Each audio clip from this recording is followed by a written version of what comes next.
JDS ತನ್ನ ಸಂಘಟನೆ ಬಲವರ್ಧನೆಗೊಟ್ಟಿನಲ್ಲಿ ಇವತ್ತು ರಾಜ್ಯದ ಬೆಂಗಳೂರು ನಗರದ ಏನು ಕೊಮ್ಮಘಟ್ಟದಲ್ಲಿ ಒಂದು ಬೃಹತ್ ಸಮಾವೇಶವನ್ನು ಹಮ್ಮಿಕೊಂಡಿದೆ. ಈ ವಿಚಾರವಾಗಿ ಇಲ್ಲಿನ ಸ್ಥಳೀಯ ಮುಖಂಡರುಗಳಾದ ಸುಮಾರು ಜನ ಇದ್ದಾರೆ, ಅವ್ರನ್ನ ಮಾತಾಡಿಸ್ತಾ ಹೋಗ್ತೀನಿ.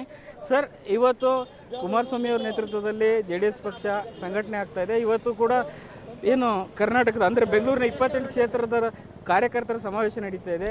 ಹೇಗೆಲ್ಲ ತಯಾರಿ ನಡೀತಾ ಇದೆ, ಯಾವ ರೀತಿ ತಯಾರಿ ಆಗಲೇ ಇದು 10 ದಿವಸದಿಂದ ತುಂಬ ಜೋರಾಗಿ ತಯಾರಿ ನಡೀತದೆ. ಮಾನ್ಯ ನಮ್ಮ ಯಶವಂತಪುರದ ವಿಧಾನ ಪರಿಷತ್ ಸದಸ್ಯರಾದ ಜವರೇಗೌಡರ ನೇತೃತ್ವದಲ್ಲಿ ಮತ್ತು ಇನ್ನು 28 ಮತ್ತು GB ಅಧ್ಯಕ್ಷರಿದ್ದಾರಲ್ಲ ನಮ್ಮ ರಮೇಶ್ ಗೌಡರು ಮತ್ತು ತಿಪ್ಪೇಸ್ವಾಮಿ ಸರ್ರು, ಈ ಸುಮಾರು ಜನನು ಇಲ್ಲಿ ನಿಂತ್ಕೊಂಡು ಇದನ್ನು ಆಲೇ ಒಂದು ತಿಂಗಳಿಂದನೂ ವ್ಯವಸ್ಥಿತವಾಗಿ ಪ್ಲಾನ್ ಮಾಡ್ಕೊಂಡು ಜನಪ್ರಿಯ ಈ ಜನತಾ ಸಮಾವೇಶವನ್ನು ಇದು ಮಾಡ್ಕೊಂಡಿದ್ದಾರೆ ಸರ್.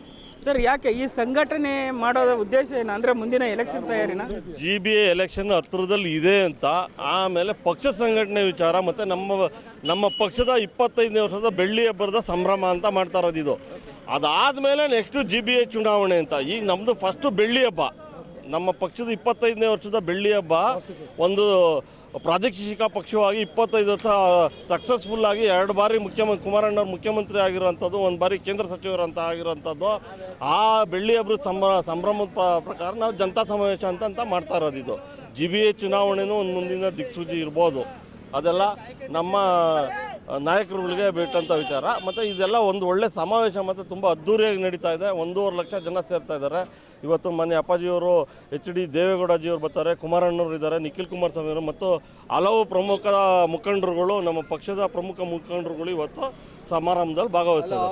ಅಂದರೆ ಒಟ್ಟಾರೆ ರಾಜ್ಯದ ಜನರಿಗೆ JDS ಪಕ್ಷ ಇನ್ನೂ ಅಲೈವ್ ಆಗಿ ಉಳಿದಿದೆ, ಸಂಘಟನೆ ಇದೆ ಅಂತ. JDS ಪಕ್ಷ ಎಲ್ಲೂ ಹೋಗಿಲ್ಲ ಸರ್. JDS ಕಾರ್ಯಕರ್ತರಿರೋದ್ರಿಂದ JDS ಪಕ್ಷ ಎಲ್ಲೂ ಹೋಗಲ್ಲ ಸರ್, ಇದ್ದೇ ಇರ್ತದೆ.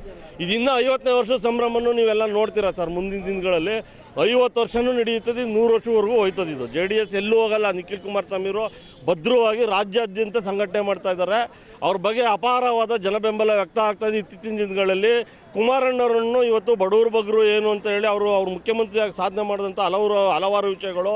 ಆಮೇಲೆ HD ದೇವೇಗೌಡಜಿಯವರು ಬೆಂಗಳೂರಿಗೆ ಏನು 11 TMC ಮಾಜಿ ಪ್ರಧಾನಮಂತ್ರಿಗಳಾಗಿದ್ದಾಗ 11 TMC ರಿಸರ್ವ್ ವಾಟರ್ ಮಾಡಿದರು. ಇವೆಲ್ಲ ಜನಗಳು ಎಷ್ಟೊಂದು ಮುಸ್ಲಿಮ್ಸ್ಗೆಲ್ಲ 4% ಮೀಸಲಾತಿ ತಂದವರು ದೇವೇಗೌಡರು. ಇವತ್ತು ಕಾಂಗ್ರೆಸ್ನವ್ರು ಇಷ್ಟೊಂದೆಲ್ಲ ಹೇಳ್ತಿದ್ರಲ್ಲ, ಯಾರು ಮಾಡಿದ್ದಾರೆ ಕಾಂಗ್ರೆಸ್ನವ್ರು ಮುಸ್ಲಿಮ್ನವ್ರಿಗೆ? ಎಲ್ಲ ದೇವೇಗೌಡರು ಮತ್ತು ಕುಮಾರಸ್ವಾಮಿಯವರು ಮೆಟ್ರೋ ತಂದರು. ಈ ಹಲವಾರು ಯೋಜನೆಗಳು ಬೆಂಗಳೂರಿಗೆ ಬಂದಿದೆ. ಯಾರಿಂದ ಬಂದಿದ್ದು? ಜಾತ್ಯತೀತ ಜನತಾದಳ ಅವತ್ತು ಏನು ಅಧಿಕಾರದಲ್ಲಿದ್ದಂಥ ಸಮಯದಲ್ಲಿ ದೇವೇಗೌಡರು ಮಾನ್ಯ ಕುಮಾರಣ್ಣವರು ಸುಮಾರು ಕಾರ್ಯಕ್ರಮಗಳನ್ನು ನಮ್ಮ ಬೆಂಗಳೂರಿಗೆ ತಂದಿದ್ದಾರೆ. ಸೊ ಇಷ್ಟೆಲ್ಲ ತಂದರೂ ಕೂಡ ಕ್ಷೇತ್ರದಲ್ಲಿ ನೀವು ಏನು ಮಾಡಿದ್ರು ಎಲ್ಲ ಮರ್ತಾ ಇರ್ತಾರೆ. ಎಲೆಕ್ಷನ್ ಬಂದಾಗ ಏನು ರಾಷ್ಟ್ರೀಯ ಪಕ್ಷ ಅದು ಇದು ಅಂತಾರೆ. ಮುಂದಿನ ದಿನಗಳಲ್ಲಿ ಜನನೂ ಸಂಘಟಿತರಾಗಬೇಕು. ಯಾರು ಕೆಲಸ ಮಾಡ್ತಾರೆ ಅವ್ರಿಗೆ ಓಟ್ ಹಾಕಿ ಅವ್ರನ್ನ ಗೆಲ್ಲೋ ಪರಿಸ್ಥಿತಿಲಿ ತಾಂಬಂದು ನಿಲ್ಲಿಸ್ಬೇಕು. ಇವತ್ತು ನೋಡಿ ಒಳ್ಳೆ ಸಮಾವೇಶ ಆಗುತ್ತೆ. ಇನ್ನು ಮುಂದಿನ ಮೇಲೆ ನಾಳೆಯಿಂದ ಇನ್ನೂ ಚೆನ್ನಾಗಿ ಬೆಂಗಳೂರು ನಗರದಲ್ಲಿ ಸಂಘಟನೆ ನಡೀತಾ ಇದೆ. ಮತ್ತು ನಮ್ಮ GB ಅಧ್ಯಕ್ಷರಾದಂಥ ರಮೇಶ್ ಗೌಡ್ರು ಪಾಪ ತುಂಬ ಎಲ್ಲ 28 ಕಾನ್ಸ್ಟಿಟ್ಯೂನ್ಸಿಲೂ ಕೆಲಸ ಮಾಡಿದ್ದಾರೆ, ಸಂಘಟನೆ ಮಾಡಿದ್ದಾರೆ. ಇವತ್ತೇನು ಕಾರ್ಯಕ್ರಮ ನಡೀತಾ ಅದಕ್ಕೆ ಅವ್ರದ್ದು ಒಂದು ಕೊಡುಗೆ ಇದೆ.